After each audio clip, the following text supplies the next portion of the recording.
ಇವತ್ತು ನಿಮ್ಮ ಮುಂದೆ ನಾನು ಪ್ರಸ್ತುತಪಡಿಸೋಕೆ ಬಂದಿರೋ ವಿಷಯ ಯಾವುದು ಗೊತ್ತಾ? ಇದು ಕರ್ನಾಟಕಕ್ಕೆ ಮಾತ್ರ ಸಂಬಂಧಿಸಿದ್ದಲ್ಲ, ಇಂಡಿಯಾಗೆ ಮಾತ್ರ ಸಂಬಂಧಿಸಿದ್ದೂ ಅಲ್ಲ, ಇದು ಇಡೀ ವಿಶ್ವಕ್ಕೆ ಸಂಬಂಧಿಸಿದ್ದು. ಇಡೀ ವಿಶ್ವದಲ್ಲೇ ರಾಜಕೀಯ ನಾಯಕರು, ಬಿಸ್ನೆಸ್ ಮ್ಯಾನ್ಗಳ ಬುಡ ಅಲ್ಲಾಡಿಸ್ತಾ ಇರೋ ವಿಚಾರವೇ Jeffrey Epstein files. Epstein files ಏನಿದು? ಎಪ್ಸ್ಟೀನ್ ಫೈಲ್ಸ್ ಅಂದ್ರ ಇದು ಕೇವಲ ಒಂದು ಸಾಧಾರಣ ಫೈಲ್ ಅಲ್ಲ.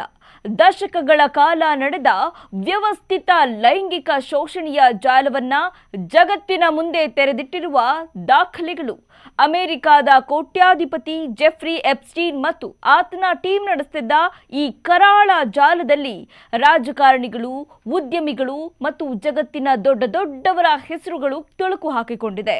ಸದ್ಯ ಅಮೆರಿಕ ರಾಜಕಾರಣದಲ್ಲಿ ಬಿರುಗಾಳಿಯೇ ಎಬ್ಬಿಸಿರುವ ಎಪ್ಸ್ಟೀನ್ ಫೈಲ್ಸ್ ಬಗ್ಗೆ ಫುಲ್ ಡೀಟೇಲ್ಸ್ ಹೇಳ್ತೀನಿ ಕೇಳಿ. ನಾನು ಆಗ್ಲೇ ಹೇಳ್ದಂತೆ ಇದು ದಶಕಗಳ ಕಾಲ ನಡೆದ ಲೈಂಗಿಕ ಶೋಷಣೆ, ಅಧಿಕಾರದ ದುರ್ಬಳಕೆ ಮತ್ತು ನ್ಯಾಯಕ್ಕಾಗಿ ನಡೆದ ನಿರಂತರ ಹೋರಾಟವನ್ನ ಬಿಚ್ಚಿಡುವ ಕೋರ್ಟ್ನ ರಿಪೋರ್ಟ್. ಈ ರಿಪೋರ್ಟ್ ಬಿಡುಗಡೆಯು ಅಮೆರಿಕಾದ ಶ್ರೀಮಂತರು, ರಾಜಕಾರಣಿಗಳು ಮತ್ತು ಪ್ರಭಾವಿ ವ್ಯಕ್ತಿಗಳ ಕರಾಳ ಲೈಂಗಿಕ ಜಾಲವನ್ನ ಜಗತ್ತಿನ ಮುಂದೆ ತೆರೆದಿಟ್ಟಿದೆ.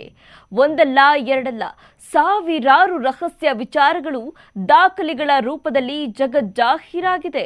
2008ರಲ್ಲಿ ಮಕ್ಕಳ ಲೈಂಗಿಕ ದೌರ್ಜನ್ಯ ಪ್ರಕರಣದಲ್ಲಿ ಶಿಕ್ಷೆಗೆ ಒಳಗಾಗಿದ್ದ ಎಪ್ಸ್ಟೀನ್ 2019ರಲ್ಲಿ ಅಂದ್ರೆ ಆತ ಜೀವ ಕಳ್ಕೊಳ್ಳೋವರೆಗೂ ರಾಜಕಾರಣಿಗಳು, ರಾಜಮನೆತನದವರು, ಉದ್ಯಮಿಗಳು ಮತ್ತು ಸೆಲೆಬ್ರಿಟಿಗಳನ್ನ ಮೀಟ್ ಮಾಡ್ತಿದ್ದ ಅನ್ನೋದು ಕೂಡ ಈ ರಿಪೋರ್ಟ್ನಲ್ಲಿ ಬಹಿರಂಗವಾಗಿದೆ.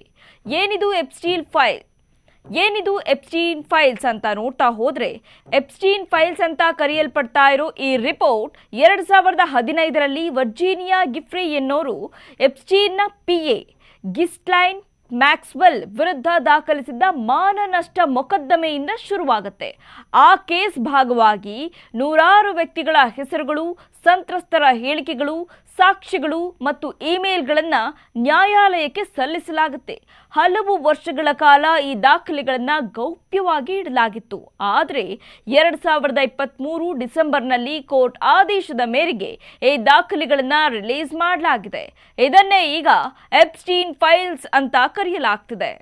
ಇನ್ನು ಯಾರು ಈ ಜೆಫ್ರಿ ಎಪ್ಸ್ಟೀನ್ ಅಂತ ನೋಡ್ತಾ ಹೋದ್ರೆ, ಜೆಫ್ರಿ ಎಡ್ವರ್ಡ್ ಎಪ್ಸ್ಟೀನ್ ಈತ ಓರ್ವ ಅಮೆರಿಕನ್ ಹಣಕಾಸುದಾರ ಮತ್ತು ಶಿಕ್ಷೆಗೊಳಗಾದ ಲೈಂಗಿಕ ಅಪರಾಧಿ, ವಿಕೃತ ಮನುಷ್ಯ. ಜನವರಿ 20, 1953ರಲ್ಲಿ ಅಮೆರಿಕಾದ ನ್ಯೂಯಾರ್ಕ್ನ ಬ್ರೂಕ್ಲಿನ್ ಎಂಬಲ್ಲಿ ಈತ ಜನಿಸ್ತಾನೆ. ತನ್ನ 66ನೇ ವಯಸ್ಸಿಗೆ ಜೀವ ಕಳ್ಕೊಂಡಿದ್ದಾನೆ.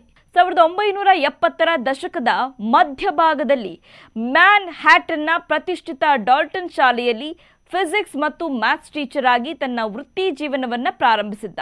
ಕಾಲೇಜು ಪದವಿ ಇಲ್ಲದೇ ಇದ್ರೂ ಹಣಕಾಸು ಕ್ಷೇತ್ರಕ್ಕೆ ಕಾಲಿಟ್ಟಿದ್ದ. 1976ರಲ್ಲಿ ಬ್ಯಾಂಕ್ ಬೇಸ್ ಚಿಯನ್ಸ್ನಲ್ಲಿ ಉದ್ಯೋಗ ಪಡಿತಾನೆ. ಬಳಿಕ ತನ್ನ ಬುದ್ಧಿವಂತಿಕೆಯಿಂದಲೇ ಶ್ರೀಮಂತರು ಮತ್ತು ರಾಜಕಾರಣಿಗಳ ಲಿಂಕ್ ಪಡಿತಾನೆ. ದಶಕಗಳ ಕಾಲ ಆತ ತನ್ನ ಅಧಿಕಾರ ಮತ್ತು ಪ್ರಭಾವವನ್ನು ಬಳಸಿಕೊಂಡು ಹಲವಾರು ಮಹಿಳೆಯರು ಮತ್ತು ಹದಿಹರಿಯದವರ ಮೇಲೆ ಲೈಂಗಿಕ ದೌರ್ಜನ್ಯ ಎಸಗಿದ್ದ.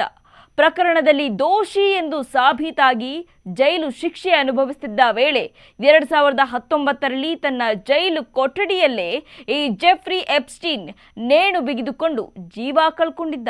ಈ ಎಪ್ಸ್ಟೀನ್ ಲೈಂಗಿಕ ಕಿರುಕುಳ ಪ್ರಕರಣ ಅಂತಾರಾಷ್ಟ್ರೀಯ ಮಟ್ಟದಲ್ಲಿ ಕುಖ್ಯಾತಿ ಪಡೆದಿದೆ. ಇನ್ನು ಈ ಎಪ್ಸ್ಟೀನ್ 2 ಪ್ರೈವೇಟ್ ಐಲ್ಯಾಂಡ್ಗಳನ್ನ ಹೊಂದಿದ್ದ. ಅಲ್ಲೇ ಎಷ್ಟೋ ಹೆಣ್ಣು ಮಕ್ಕಳನ್ನ ಕಾಮಣ್ಣರ ಕೊಠಡಿಗೆ ಬಿಟ್ಟಿದ್ದ. ಬಲವಂತವಾಗಿ ಹೆಣ್ಣು ಮಕ್ಕಳನ್ನ ಬಲಾತ್ಕಾರ ಮಾಡ್ತಿದ್ದ. ಬಳಿಕ ಬರುವ ಗಣ್ಯರಿಗೆ ಅವರನ್ನೇ ಆಹಾರವನ್ನಾಗಿಸ್ತಿದ್ದ. ಎಲ್ಲಿಂದ ತಪ್ಪಿಸಿಕೊಂಡು ಹೋದ ಎಷ್ಟೋ ಹೆಣ್ಣು ಮಕ್ಕಳು ಜೀವ ಕಳ್ಕೊಂಡಿದ್ದಾರೆ ಅನ್ನೋ ಮಾಹಿತಿಯೂ ಇದೆ. ಇನ್ನು ಈ ಎಪ್ಸ್ಟೀನ್ ಫೈಲ್ಗಳಲ್ಲಿ ಜಗತ್ತಿನ ಸುಮಾರು 200ಕ್ಕೂ ಹೆಚ್ಚು ಪ್ರಮುಖ ವ್ಯಕ್ತಿಗಳ ಹೆಸರುಗಳಿದೆ. ಇವರೆಲ್ಲ ಎಪ್ಸ್ಟೀನ್ ಪೂರೈಸ್ತಾ ಇದ್ದ ಮಹಿಳೆಯರು ಮತ್ತು ಹದಿಹರಿಯದವರೊಂದಿಗೆ ಕ್ರೂರ ಲೈಂಗಿಕ ಶೋಷಣೆ ನಡೆಸಿದ ಆರೋಪ ಎದುರಿಸಿದ್ದಾರೆ. ಆದರೆ ಕೇವಲ ಈ ಪಟ್ಟಿಯಲ್ಲಿ ಹೆಸರು ಇದೆ ಎಂಬ ಮಾತ್ರಕ್ಕೆ ಅವರೆಲ್ಲರೂ ಅಪರಾಧಿಗಳು ಅಂತ ಪರಿಗಣಿಸೋಕೆ ಸಾಧ್ಯವಿಲ್ಲ. ಈ ಬಗ್ಗೆ ಸೂಕ್ತ ತನಿಖೆಯಾಗಬೇಕಿದೆ. ಎಪ್ಸ್ಟೀನ್ ಫೈಲ್ಸ್ನಲ್ಲಿ ಹಾಲಿ ಮಾಜಿ ಅಮೆರಿಕಾದ ಅಧ್ಯಕ್ಷರ ಹೆಸರುಗಳು ಪ್ರಮುಖವಾಗಿದೆ. ಅಲ್ಲದೆ ಟೆಕ್ ವಿಭಾಗ, ರಾಜಕೀಯ ನಾಯಕರು, ಸಿನಿಮಾ ರಂಗದವರ ಕೆಲವು ಹೆಸರುಗಳು ಇದೆ ಎನ್ನಲಾಗ್ತಿದೆ.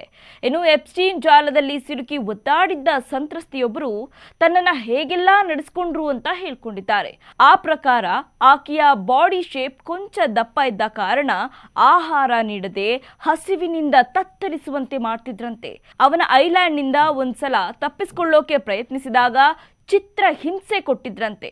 ಹೊರಬಿಡುವಾಗ ಯಾರತ್ರನಾದ್ರೂ ಈ ವಿಷಯ ಹೇಳಿದ್ರೆ, ಏನಾಯ್ತು ಅಂತ ಹೇಳಿದ್ರೆ ನಿನ್ನ ಕುಟುಂಬಕ್ಕೆ ಸಂಕಷ್ಟ ಅಂತ ಬೆದರಿಸಿದ್ರಂತೆ.